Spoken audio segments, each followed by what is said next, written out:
9 ذی-الحج سفیر امام حسین حضرت مسلم بن عقیل کی شہادت کا دن ہے۔ جناب مسلم حضرت امام حسین علیہ السلام کے چچا زاد بھائی، مرد حق، بہادر اور سید الشہداء کے حقیقی عاشق تھے۔ 9 ذی-الحج کربلا کا سرنامہ، نام کے مسلمانوں سے بھرے کوفے میں مسلم کی تنہائی کا دن۔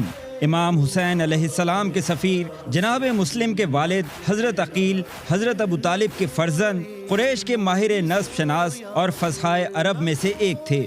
حضرت مسلم کی شادی حضرت علی علیہ السلام کی صاحبزادی اور حضرت عباس علمدار کی بہن جناب رقیہ سے ہوئی۔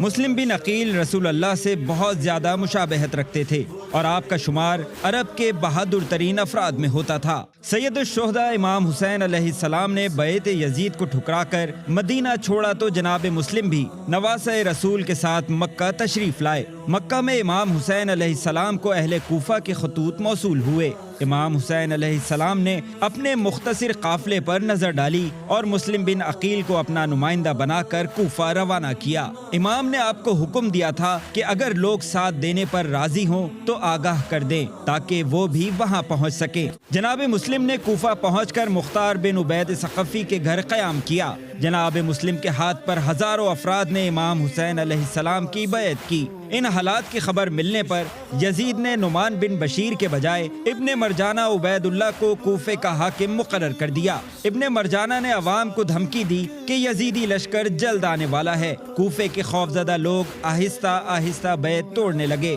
مسلم بن عقیل ہانی بن عروہ کے گھر منتقل ہو چکے تھے۔ ہانی بن عروہ کو محل بلا کر گرفتار کیا گیا تو مسلم بن عقیل گھر سے نکل آئے۔ صبح تک ہزاروں افراد آپ کے ساتھ تھے، لیکن سفیر حسین مغرب کی نماز ادا کر کے مسجد کوفہ سے محلہ کندہ پہنچے تو خود کو تنہا پایا۔ کوفے میں سناٹا تھا، ہر مکان کا دروازہ بند تھا۔ مسلم کی نظر طوع نامی خاتون پر پڑی اور آپ نے پانی مانگا۔ خاتون نے سفیر حسین کو پناہ دے دی۔ طوع کے بیٹے نے اپنے گھر میں مسلم کی موجودگی کی خبر صبح ہوتے ہی حکام کو دی اور ابن زیاد نے فوج کو مسلم کی گرفتاری کے لیے بھیج دیا۔ طویل جھڑپ میں کئی اہلکار مارے گئے اور فوجی مسلم کو زیر کرنے میں ناکام رہے تو چھتوں سے پتھر اور آگ برسانا شروع کر دی گئی۔ ابن مرجانہ کے لشکر کے سالار محمد بن اشد نے آپ کو امان دینے کی پیشکش کی تو مسلم نے ہتھیار ڈال دیے۔ مسلم بن عقیل کو گرفتار کر کے ابن مرجانہ کے پاس لایا گیا۔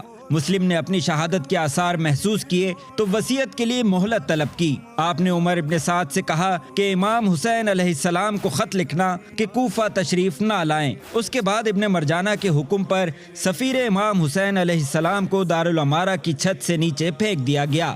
اسی حالت میں احمر بن کبیر نے آپ کا سر تن سے جدا کر دیا۔ آپ کا روضہ مسجد کوفہ کے شرقی جانب ہے۔